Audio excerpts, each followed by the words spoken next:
Welcome to the Fit of Finance Programme's bite-sized digital training series. My name is Kimal Walford and I'm the Project Manager of the Fit of Finance Programme, a project delivered by Aston Mansfield and funded through the City Bridge Trust. This video is fundraising from Trust and Foundation and it's video 7 of 9. The videos will last between 7 and 10 minutes and cover no more than 3 key topics, hopefully to help you better digest the information. Okay, let's begin. Fundraising through trusts and foundations will be one of the cornerstones of how most charities, social enterprises and community groups secure their funding to help their beneficiaries.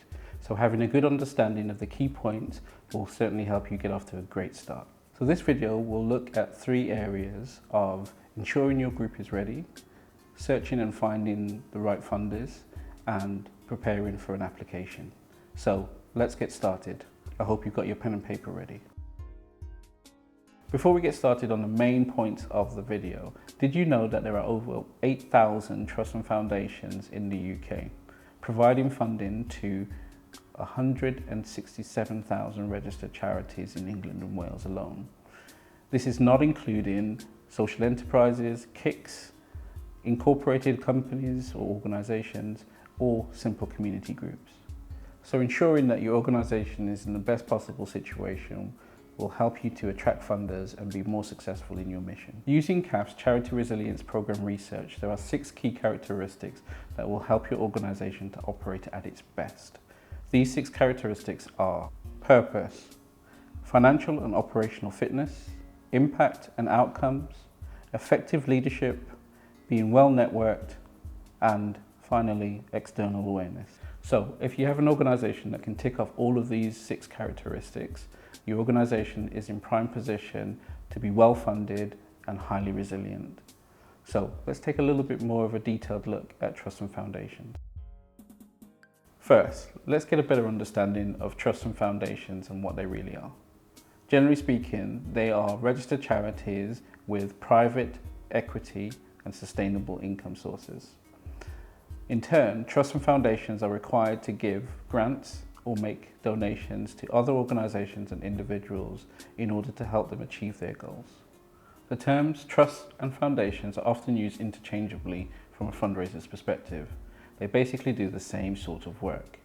The difference lies within their constitution or governing document and their legal status. So, what do trusts and foundations fund? Well, they fund many different types of things, including kickstart funding, to get things off the ground and running.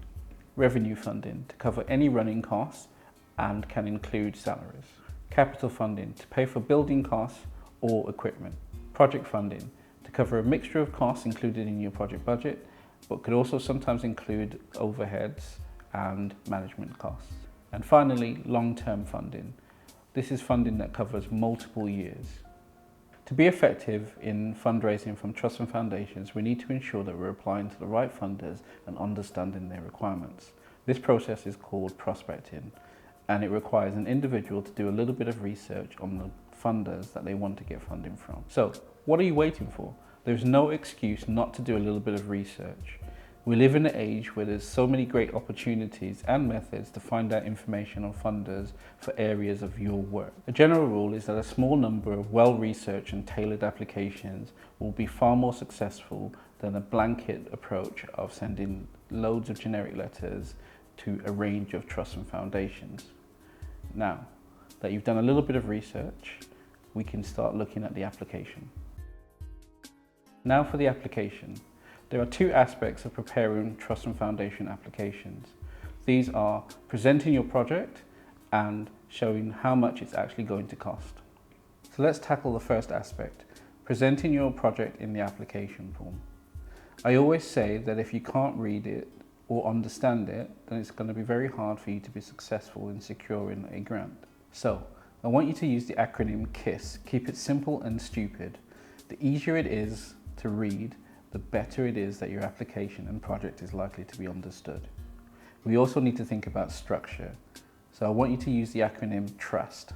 So T stands for tell them a story. R, research and relationship. U, USP, so unique selling point. S, specific, so be specific in the detail that you provide. and T, the timing of the information. Ensuring that your application follows these two acronyms will put your organisation in a great standing position for your project. Now, for the budget. When you usually apply for a grant, they'll ask you to submit a proposed budget alongside the rest of the proposal. In almost all cases, that budget will require a budget narrative. A strong, supported and well-written budget narrative can help you to convince the people making the awards that your organisation is the best positioned and will be a winning bet among a diverse pool of candidates.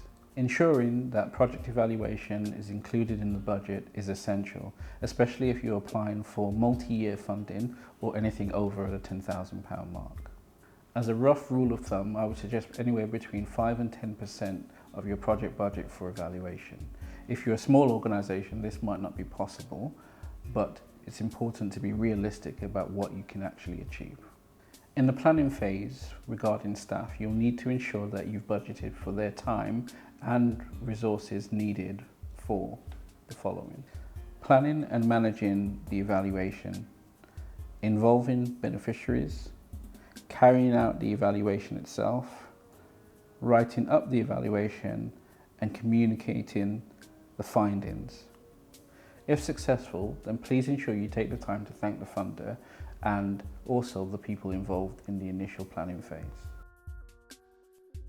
So here are some useful hints and tips focused on the topic area, and that's followed by some resource links that might be useful. Thank you for taking the time to view this video, and hopefully you found the information you needed to get you started or at least refresh your memory.